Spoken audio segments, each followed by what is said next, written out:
Bismillahirrahmanirrahim. Assalamualaikum warahmatullahi wabarakatuh. Innal hamdalillah nahmaduhu wa nasta'inuhu wa nastaghfiruh wa na'udzu billahi min shururi anfusina wa min sayyiati a'malina. May yahdihillahu fala mudilla lahu wa may yudlil fala hadiya lahu. Asyhadu an la ilaha illallah wahdahu la syarika lahu wa asyhadu anna Muhammadan 'abduhu wa rasuluhu la nabiyya ba'dahu. Allahumma inna nas'aluka ilman nafi'a wa rizqan thayyiba wa amalan mutaqabbala, amma ba'du. Bapak Ibu sekalian, jamaah Masjid Ibnu Sina rahimakumullah, kita melanjutkan kajian kitab Al-Arba'in An-Nawawiyah. Dan kali ini kita membahas segmen terakhir dari hadis ke-23. Hadis ke-23 di segmen terakhir ini berbicara tentang bagaimana manusia mengatur dan mengarahkan dirinya. Ya. Rasulullah bersabda, "Kullun nasi yaghdu faba'i'un nafsahu famu'tiquha wa mubiquha." Setiap manusia itu pergi di pagi hari, maka dia menjual dirinya, lalu dia bisa membebaskan dirinya atau membinasakannya. Ya, jadi terjemahan harfiahnya seperti itu. Sekarang kita akan mengupas apa sebenarnya maksud dari sabda Nabi Sallallahu Alaihi Wasallam ini. Kita awali dari penjelasan lafadz yaghdu. Kalau kullun nas sudah jelas ya, maknanya setiap orang. Setiap orang itu berarti umum, mencakup muslim maupun non-muslim, mencakup orang beriman maupun orang yang kufur. Karena kata kullu itu sifatnya umum, mencakup siapapun. Apalagi lafadz an-nas, nas itu terjemahnya adalah manusia. Jadi kullun nas, setiap manusia, siapapun itu, baik di zaman Nabi maupun sesudah di zaman Nabi, termasuk kita sekarang ini. Berarti kita ini kena lafadz hadis kullun nas dalam hadis ini. Apa kata Nabi? Kullun nas itu yaghdu. Yaghdu dari kata ghoda. Apa makna ghoda? Ghoda atau yaghdu itu bermakna yubakkir. Bakkara yubakkiru, pergi di pagi hari. Ya, yaghdu itu maknanya pergi di pagi hari. Pergi untuk apa? Pergi untuk mengurus segala kemaslahatannya. Jadi orang yang setelah subuh pergi kerja itu secara bahasa Arab dinamakan yaghdu. Anak yang pagi hari berangkat ke sekolah, maka itu dinamakan yaghdu. Seorang pejabat yang pergi untuk mengurus rakyat di pagi hari, maka dinamakan yaghdu. Seorang pedagang yang ke pasar untuk jualan, maka juga disebut juga yaghdu. Yang penting dia itu pergi di pagi hari untuk melaksanakan kemaslahatannya, untuk mengurusi segala kepentingan dan kemaslahatannya, maka itu dalam bahasa Arab disebut sebagai yaghdu. Ya.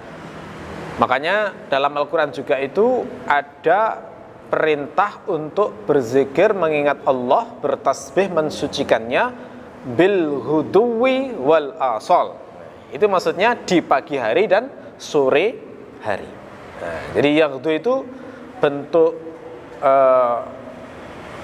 masdarnya itu adalah al-hudu.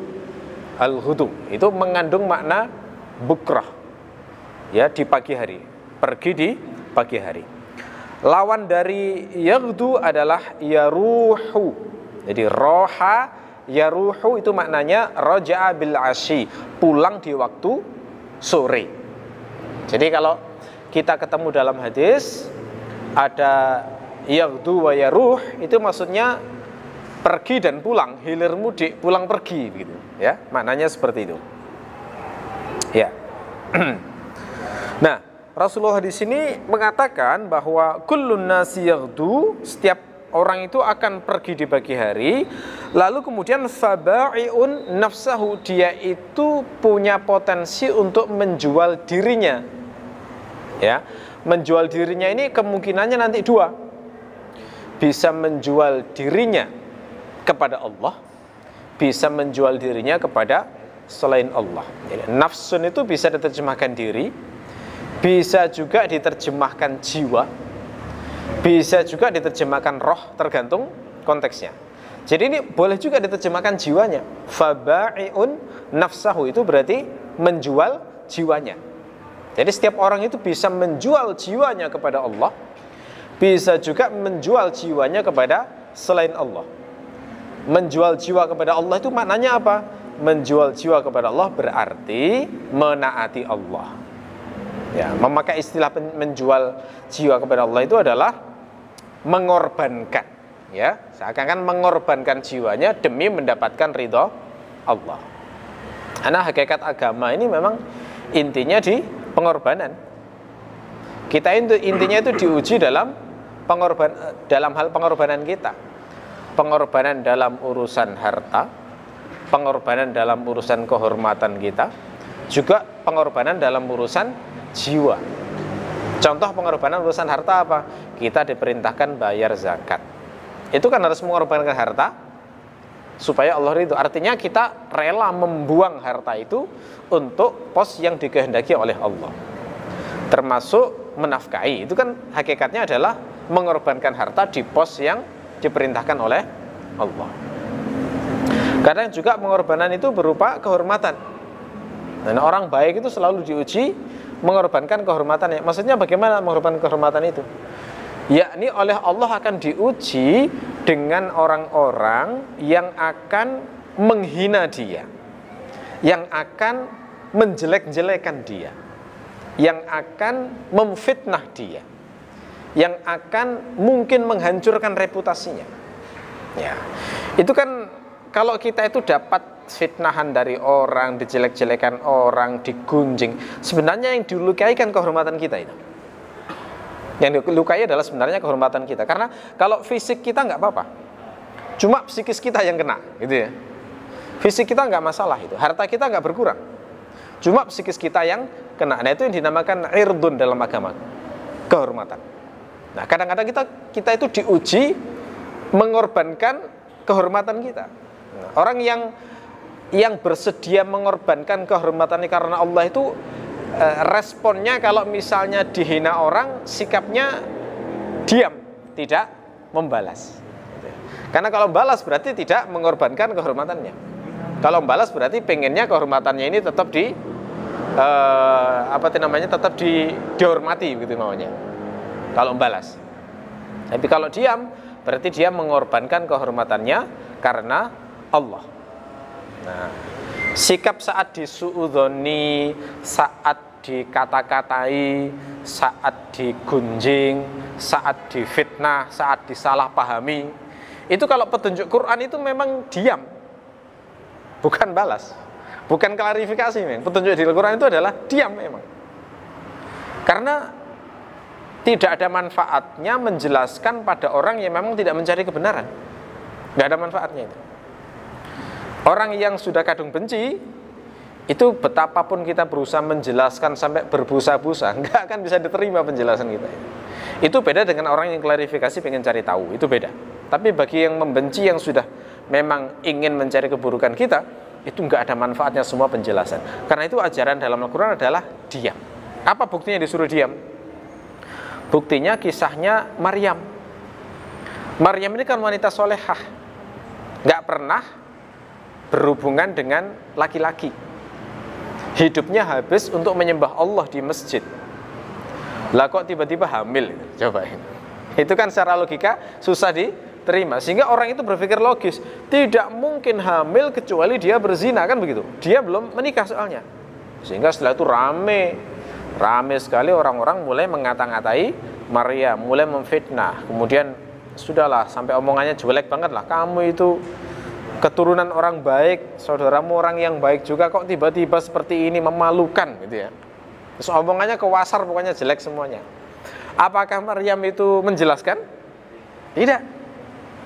Karena kalau dijelaskan percuma juga. Andaikan dijelaskan pun dianggap gila ya. Masa mau menjelaskan, saya ini didatangi malaikat Jibril ya. Terus malaikat Jibril bilang pada saya dikasih anak oleh Allah tanpa Subhanallah, tambah dianggap gila nantinya. Percuma itu dijelaskan pun orang nggak akan bisa menerima itu. Makanya perintah Allah pada Maryam adalah saat melahirkan itu adalah diam. Kamu diam saja. Ya, kamu kalau misalnya pas dituduh orang, kamu beri isyarat mereka, saya sedang puasa bicara. Saya tidak mau menjawab apapun. Itu maknanya berarti respon terhadap segala fitnah itu adalah diam. Nah, terus bagaimana cara Allah membersihkan nama Maryam? Allah sendiri yang membersihkannya dengan cara Nabi Isa yang baru lahir itu dibuat bicara oleh Allah. Itu caranya Allah membersihkan nama kita.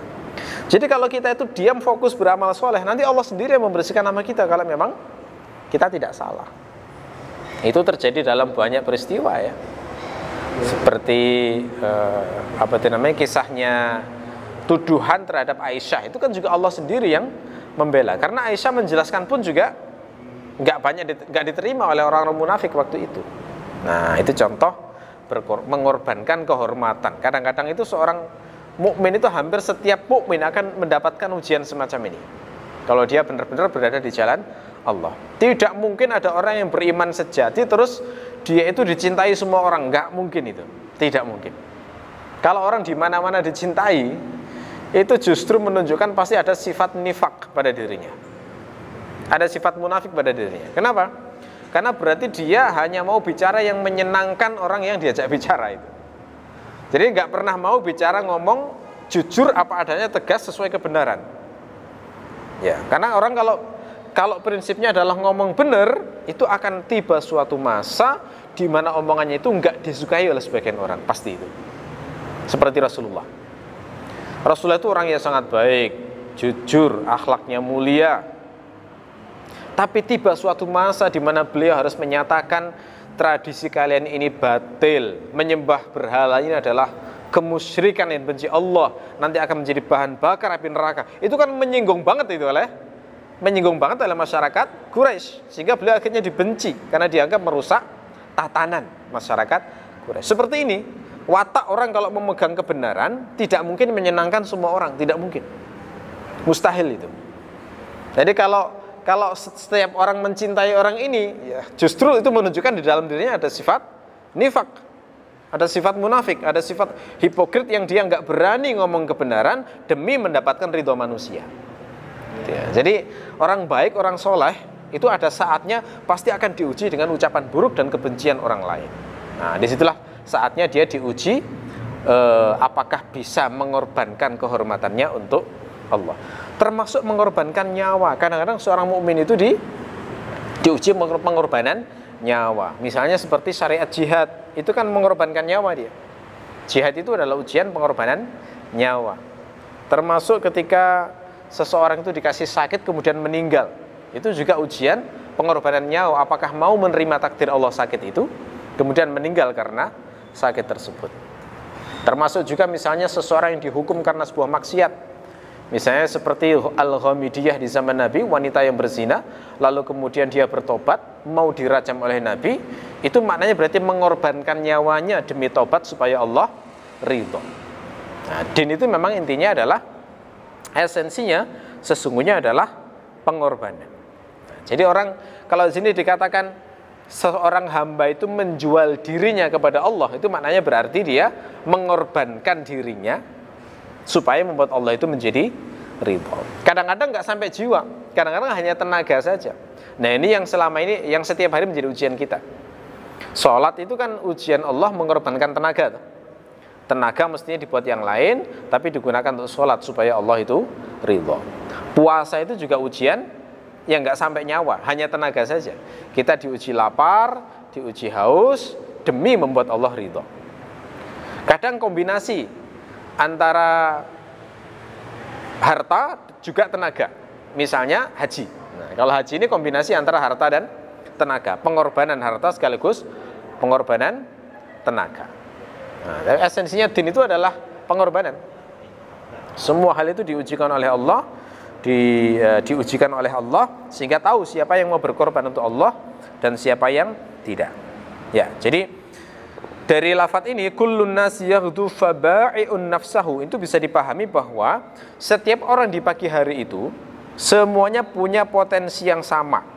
potensi yang sama, yakni apakah dia mau menyelamatkan dirinya ataukah dia mau membinasakan dirinya. Makanya di sini itu kalimat berikutnya adalah penjelasannya famu'tiquha au mubiquha, yakni kemungkinan dia membebaskan dirinya dari neraka maksudnya, ataukah dia mau membinasakannya dengan masuk ke dalam neraka. Kalau dia melakukan ketaatan kepada Allah, berarti dia membebaskan dirinya dari neraka. Tapi kalau dia menjual dirinya pada selain Allah, kata An-Nawawi di syarah Sahih Muslim, menjual diri kepada selain Allah itu adalah kepada hawa nafsu atau setan. Maka orang tersebut berarti membinasakan dirinya untuk masuk ke dalam neraka. Jadi hadis ini sebenarnya memberi kita sebuah ilmu, sebuah pengertian, sebuah prinsip bahwa sebenarnya setiap dari kita, setiap manusia itu setiap pagi itu punya pilihan. Punya pilihan apakah menentukan nasibnya di akhirat itu menjadi orang yang sengsara ataukah bahagia. Sengsara, kalau misalnya milih sengsara ini juga pilihannya apakah sengsara sebentar, ataukah sengsara lama, ataukah sengsara selamanya. Kalau sengsara selamanya berarti termasuk golongan orang-orang kafir. Ini yang dikatakan khalidina fiha abadan, sengsara selamanya. Kalau sengsara lama itu berarti orang yang mati dalam keadaan mukmin tapi melakukan dosa besar dan belum bertobat. Dosa besar itu apa? Dalam hadis banyak. Yang paling utama 7 dosa besar itu. 1, syirik. Kedua, melakukan sihir. Ketika membunuh orang. Kemudian makan riba. Terus berzina. Ya. Lalu kemudian makan harta anak yatim. Menuduh wanita baik-baik. Berzina, lari dari medan jihad. Nah, itu contoh dosa-dosa besar. Orang kalau misalnya mati dalam keadaan melakukan dosa besar belum bertobat, tapi dia mukmin, maka dia akan disiksa dengan siksaan yang lama. Siksaan, tapi nggak selamanya.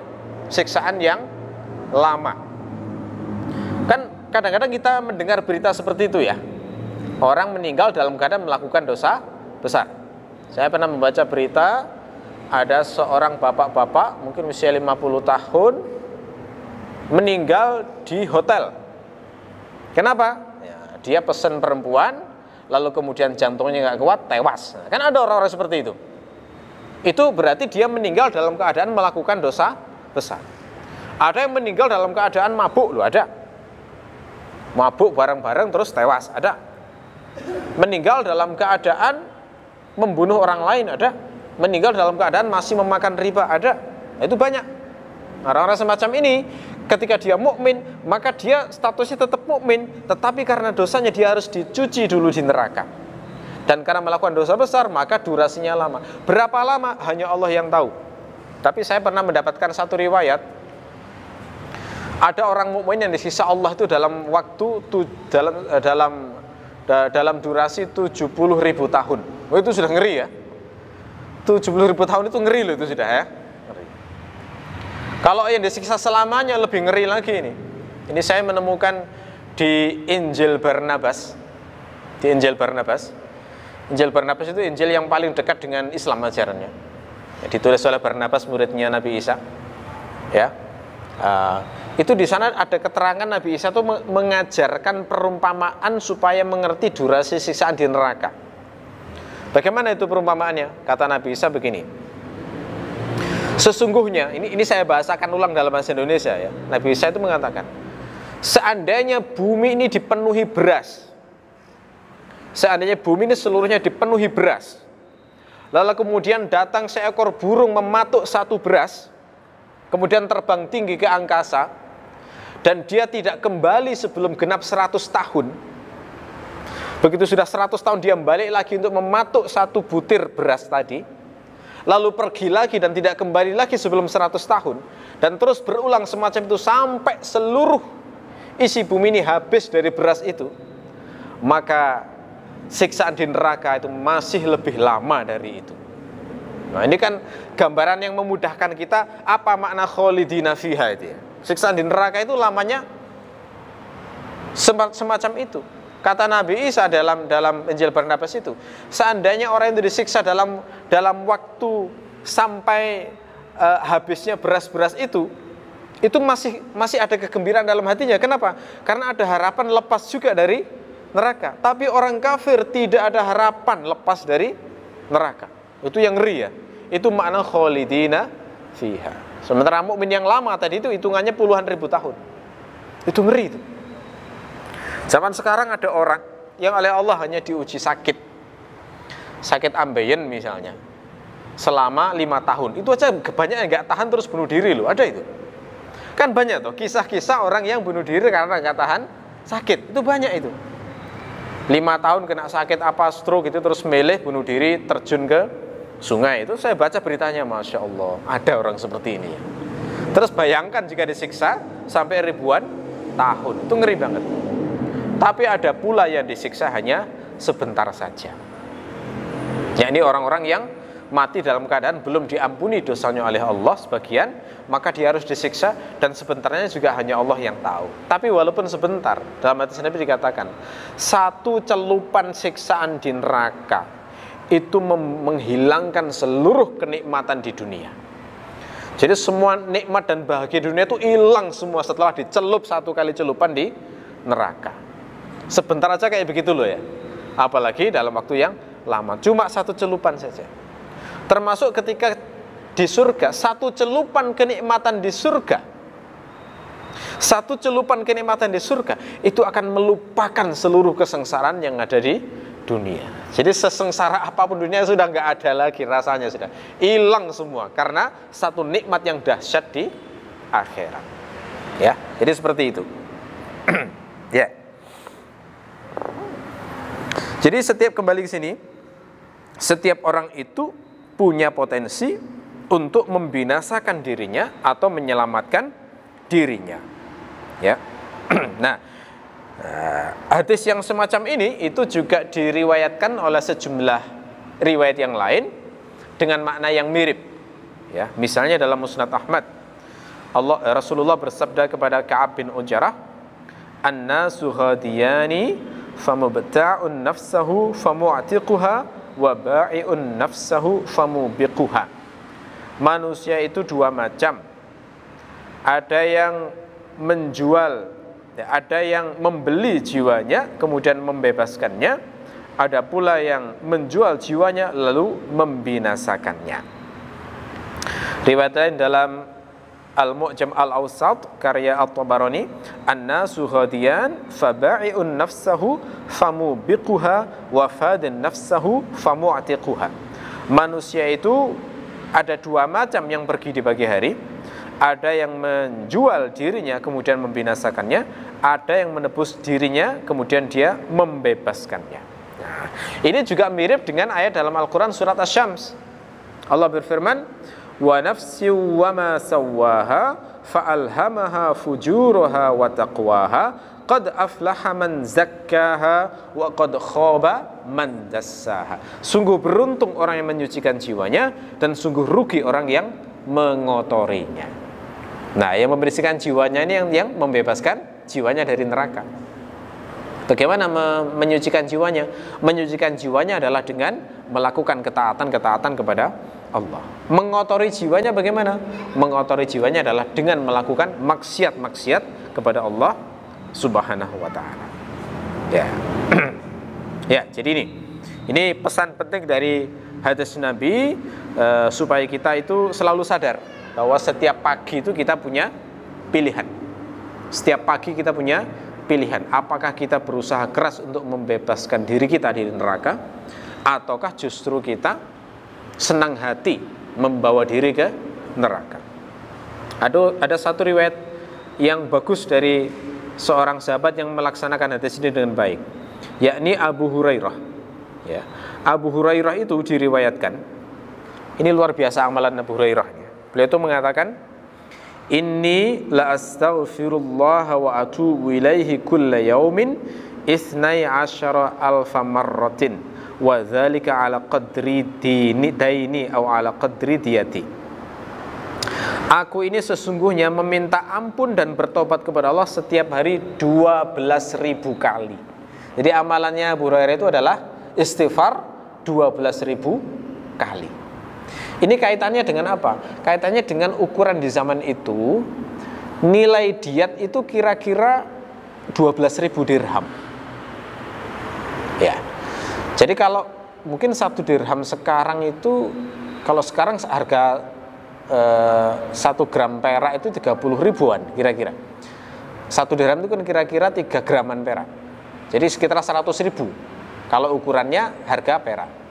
Tapi kalau konversinya disamakan dengan harga emas di zaman Nabi, 1 dirham itu satu dinar itu setara dengan 10 dirham.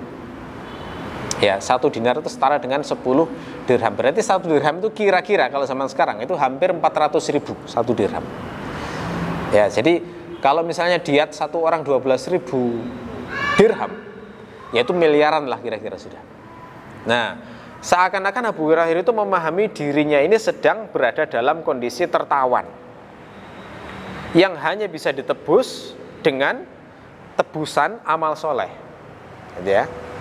Kalau manusia itu tebusannya adalah uang, dinar atau dirham, maka tebusan di hadapan Allah adalah amal soleh. Makanya amalan Abu Hurairah di sini dikatakan beristighfar setiap hari 12.000 kali. Itu dikatakan di sini ala qadri diyati.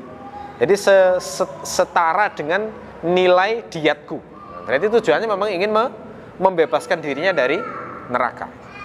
Ya, itu makna dari mu'tiquha ini dipraktekkan dengan sangat baik oleh Abu Hurairah dengan beristighfar 12.000 kali. Riwayat lain menyebutnya tasbih ya.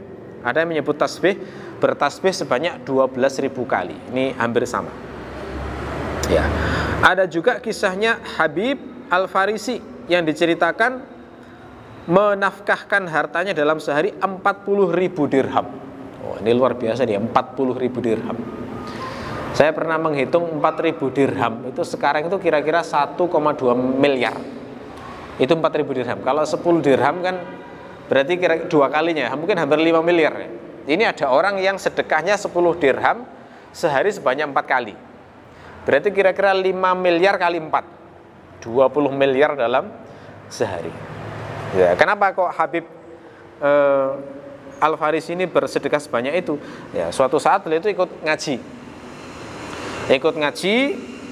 Lalu kemudian dalam pengajian itu tersentuh dengan ucapan yang ngisi kajian itu. Ya, tersentuh lalu kemudian berniat tobat. Berniat tobat menjadi orang baik, kemudian merasa banyak dosanya karena dia orang kaya, akhirnya kemudian dalam sehari dia bersedekah sebanyak 4 kali. Setiap 1 kali sedekah itu nilainya adalah 10.000 dirham. Ya, diriwayatkan di sini dalam kitab Hilyatul Auliya, sedekah pertama dilakukan beliau di pagi hari. Ya, mungkin sekitar jam 7 ya. Nah, itu sedekah sebanyak 10.000 dirham. Ya, kira-kira 10, ini kalau ukurannya dirham ya tadi ya. 10.000 dirham yang kira-kira 5 miliar tadi, kemudian mengatakan ya Rabbi ishtaraitu nafsi minka bihadza. Wahai Tuhanku, aku membeli diriku darimu dengan uang ini. Jadi maksudnya menebus, niatnya adalah menebus dirinya supaya tidak disiksa oleh Allah dengan amalan sedekah tadi. Ya. Setelah itu kemudian beberapa saat kemudian sedekah lagi 10.000 dirham, kemudian berdoa ya Rabbi hadhihi syukran lima wafaqtani lahu.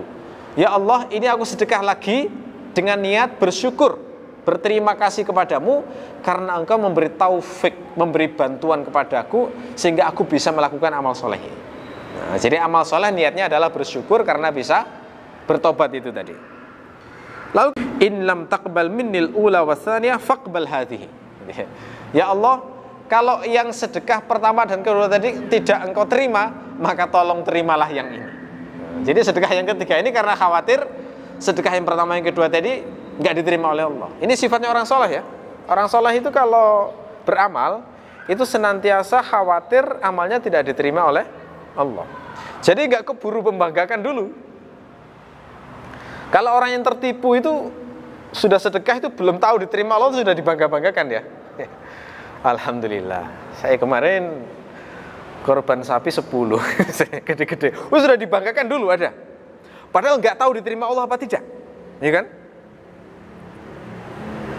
Ya, alhamdulillah.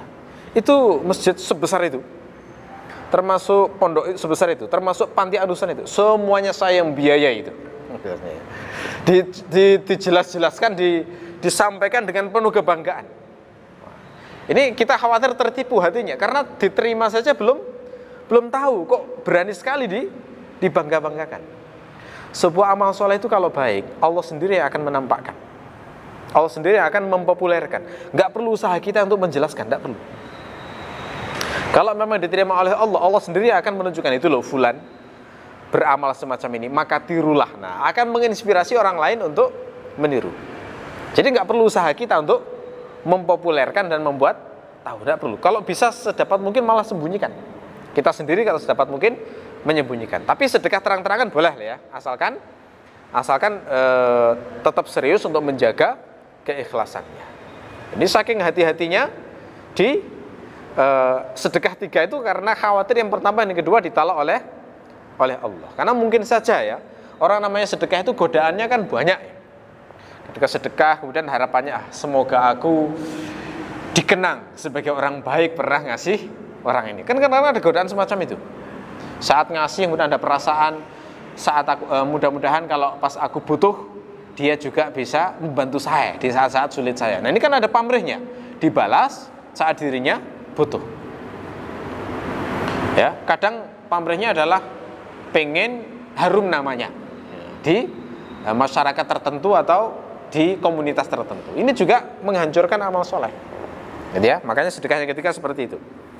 Lalu kemudian sedekah lagi yang keempat, 10.000, doanya Rabbi in qabilta minas tsalitsah fahadhihi syukran laha.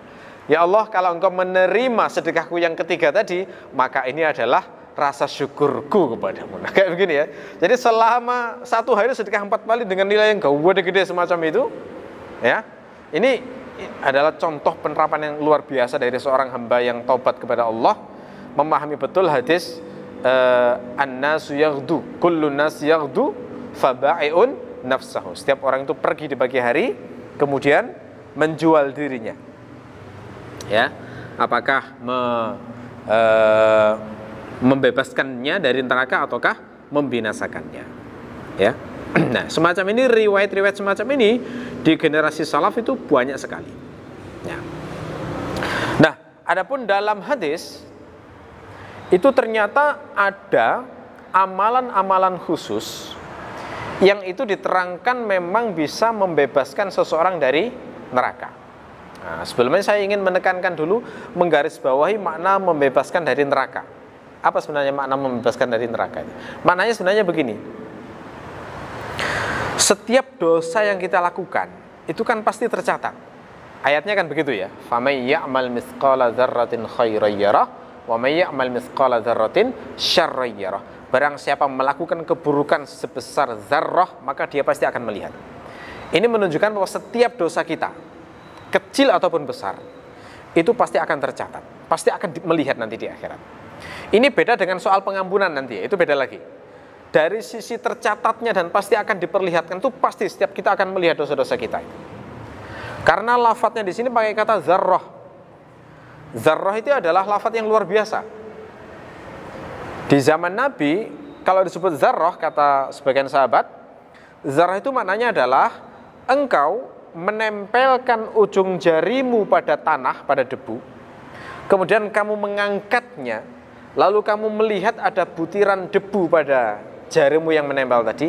Nah, itulah yang disebut dengan zarrah. Jadi bayangkan itu, dosa sekecil apapun sampai sebutir debu semacam itu nanti akan diperlihatkan oleh Allah. Sebagian ulama mengatakan sampai tersenyum dan tertawa sekalipun, itu nanti akan ada catatannya. Jadi hati-hati ya, senyum maupun tawa pun itu juga bisa bernilai dosa. Contoh senyum dosa itu bagaimana? Senyum dosa itu contohnya misalnya senyum tapi mengejek. Itu senyum tapi mengejek. Kan sangat mungkin terjadi dalam sehari-hari ya. Senyum tapi mengejek itu kan mungkin.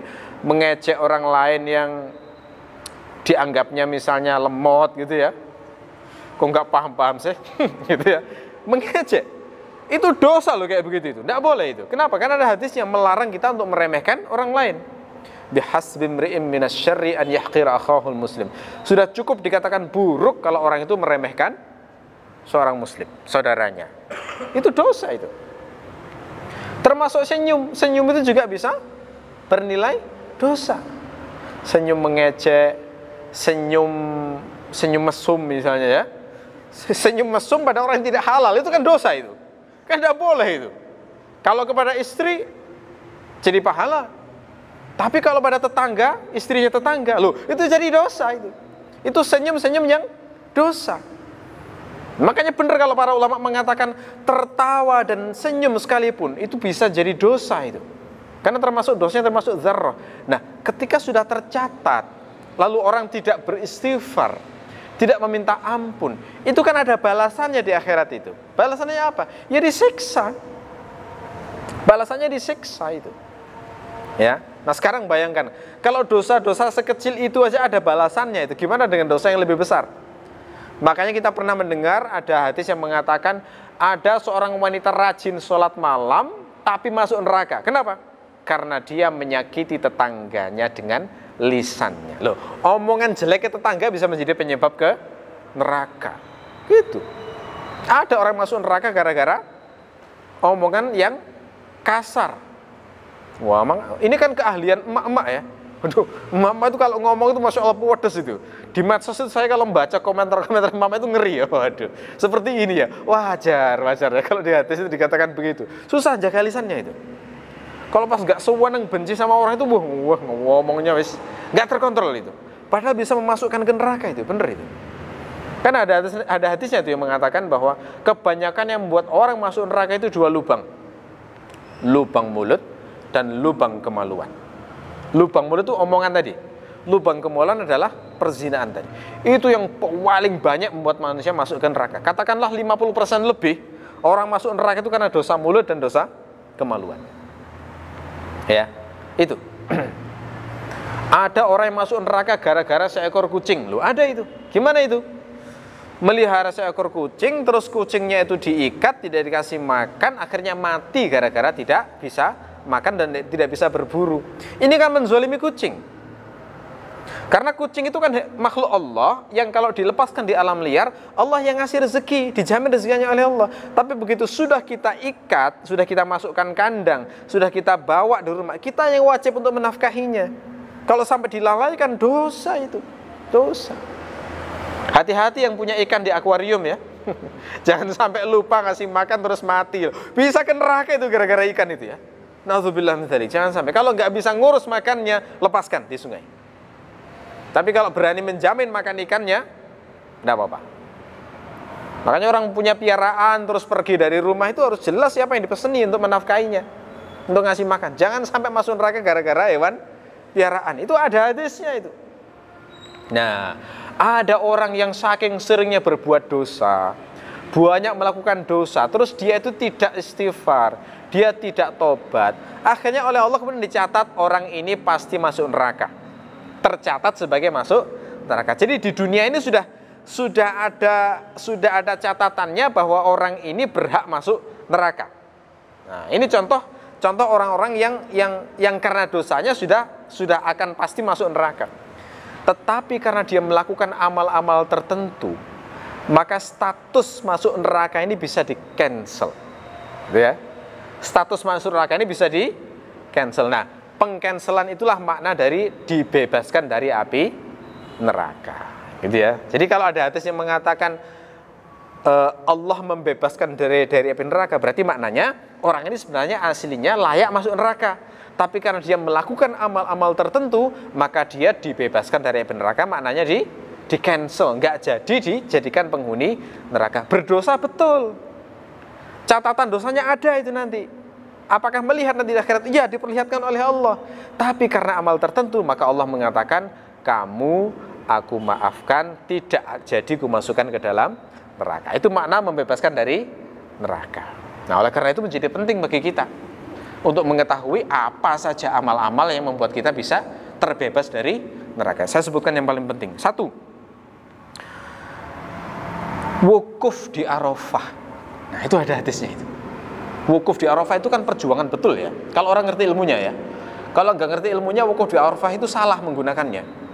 Mungkin ngobrol, ngerokok, main HP, ya. Mungkin debat. Ini kalau salah, nggak ngerti ilmunya jadi kayak gitu. Kalau ngerti ilmunya, wukuf di Arafah itu seperti Nabi.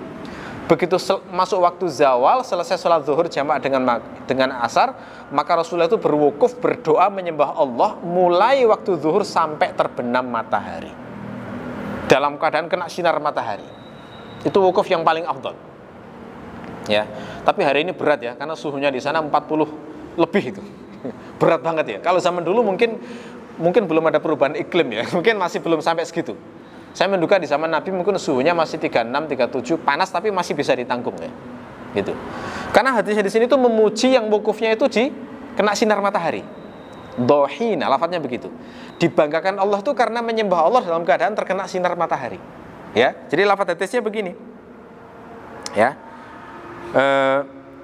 Allah itu membanggakan orang-orang yang wukuf di Arafah kepada para malaikat, kemudian mengatakan unzuru ila ibadi, lihatlah hamba-hambaku ini yang tersebar di padang Arafah ini. Ya, mereka itu semuanya syu'than hubran dohina. Mereka dalam keadaan rambutnya kusut masai, kemudian dalam keadaan berdebu dan terpapar sinar matahari untuk meminta rahmatku. Nah, itu yang membuat Allah jadi terharu itu loh ya. Akhirnya kemudian janjinya di sini apa? Janjinya adalah falam ara yauman aktsara atiqan minan nari min yaumi Arafah. Aku tidak melihat ada orang yang lebih banyak dibebaskan dari neraka kecuali di hari Arafah. Kan memang jumlahnya banyak di Arafah itu ya. Itu kan puluhan ribu. Zaman dulu banyak. Puluhan ribu sampai ratusan ribu. Banyak sekali itu.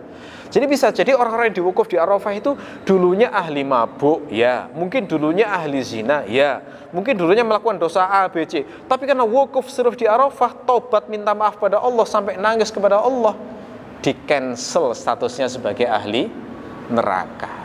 Ya, jadi amalan penting ini. Makanya yang belum haji monggo niat supaya dibuat haji oleh Allah supaya nanti pas wukuf di Arafah itu bisa melaksanakan hadis ini. Ya, karena nggak semuanya tahu loh ya. Saya mendapatkan banyak cerita orang wukuf di Arafah itu banyak yang kurang mengerti sehingga akhirnya menyia-nyiakan waktu di Arafah. Lah masa setelah di Arafah tidur, itu ada itu. Sampai di Arafah tidur, padahal haji itu intinya di Arafah. Sampai di Arafah tidur, ini kan kasihan nggak mendapatkan taufik untuk beribadah di Arafah. Ada yang ngobrol. Seharian di Arafah dihabiskan dengan ngobrol. Ada yang ngerokok, kebal-kebul sambil debat, itu ada. Mungkin menganalisis politik di Arafah. Wah, itu ada kayak gitu mungkin. Ini salah sasaran itu, salah itu. Kalau di Arafah harusnya ibadah seperti Nabi yang nggak bicara dengan siapapun, yang bahkan saat tali kekang runtuh itu tangannya tetap berdoa, satunya memegang tangan. Saking pentingnya di Arafah itu. Fokus benar-benar menghadap Allah. Wukuf itu kan dari kata waqafa. Waqafa itu bisa diartikan berdiri, bisa bermakna berhenti. Maknanya yaitu, orang kalau wukuf itu harusnya dia berhenti, nggak kemana-mana, nggak banyak goyang, ya. Berhenti serius benar-benar menyembah Allah di padang Arafah. Inilah yang baru berhak untuk dibanggakan Allah di langit nanti. Nah, ini amal yang pertama. Amal yang kedua adalah puasa Ramadan. Itu juga bisa membebaskan dari neraka. Ini hadisnya terkenal ini, ya. Hadisnya Rasulullah bersabda, "Inna lillahi inda kulli fitrin utaqa wa dzalika fi kulli lailatin." Allah itu setiap Ramadan itu setiap hari saat berbukanya itu selalu saja ada yang dibebaskan dari neraka, dan itu setiap hari. Nah, berarti ada orang-orang yang oleh Allah itu di-cancel statusnya sebagai penghuni neraka dengan melakukan amal puasa Ramadan. Nah, yang kita nggak tahu dibebaskannya di hari berapa, nggak tahu. Mungkin ada yang dibebaskan di hari pertama. Mungkin karena dosanya masih banyak, ditunggu dulu sampai hari kedua, ketiga, keempat. Mungkin hari ke-29 baru dibebaskan mungkin. Kalau saking banyak dosanya bisa jadi begitu. Di hari ke-29 baru dibebaskan. Yang jelas di sini janjinya adalah setiap hari Allah itu membebaskan orang dari neraka di bulan Ramadan. Amal yang ketiga ini juga menarik adalah sholat berjamaah 40 hari tidak telat satu kali pun. Nah, ya. Jadi mulai subuh, zuhur, asar, maghrib, isya berjamaah 40 hari nggak pernah telat takbiratul ihram yang pertama, maka ini jaminannya adalah bebaskan dari api neraka. Hadisnya bagaimana? Hadis riwayat At-Tirmidzi, "Man shalla lillahi arba'ina yawman fi jama'atin yudriku takbiratal ula kutiba lahu bara'atani, bara'atun minan nar wa bara'atun minan nifaq." Barang siapa sholat 40 hari secara berjamaah dan dia sempat mengikuti takbiratul ihram yang pertama, maka akan dicatat baginya 2 kebebasan. Pertama, kebebasan dari api neraka. Yang kedua, kebebasan dari sifat nifak. Jadi kalau orang bisa jamaah 40 hari tidak pernah telat, itu dia statusnya bukan hanya bebas dari api neraka, tapi juga bebas dari sifat munafik, gitu ya. Kemudian amal berikutnya apa? Amal berikutnya yang menarik adalah menjaga sholat rawatib 4 rakaat sebelum dan sesudah zuhur. Sholat rawatib itu kan ada 2 rakaat sebelum zuhur, ada 2 rakaat sebelum sesudah zuhur, ya, qobliyah zuhur dan ba'diyah zuhur. Ini minimal. Ada lagi lebih afdal. Ya lebih afdal apa? 4 rakaat sebelum zuhur dan 4 rakaat sesudah zuhur. Jadi bukan hanya 2, 4. Berarti kalau dilaksanakan semua, totalnya itu orang saat zuhur itu sholat sebanyak 12 rakaat. Gitu ya. 4 sebelum zuhur, kemudian 4 sholat zuhurnya, dan 4 rakaat sesudah zuhur. 12 rakaat itu. Ini ada hadisnya, juga akan dijamin dibebaskan dari api neraka. Man shalla 4 raka'atin qabla zuhri wa 4 ba'daha harramahullahu azza wa jalla 'alan nar. Barang siapa sholat 4 rakaat sebelum zuhur dan 4 rakaat sesudahnya, maka Allah akan mengharamkannya dari api neraka. Ya, masih banyak lagi ya. Tapi karena sudah selesai, sudah habis waktu Isya, barangkali cukup. Mudah-mudahan yang kita kaji pada hari ini bisa kita amalkan ya semuanya. Baik, saya kira itu mudah-mudahan bermanfaat. Kita akhiri subhanakallahumma wa bihamdika asyhadu an la ilaha illa anta. Assalamualaikum warahmatullahi wabarakatuh.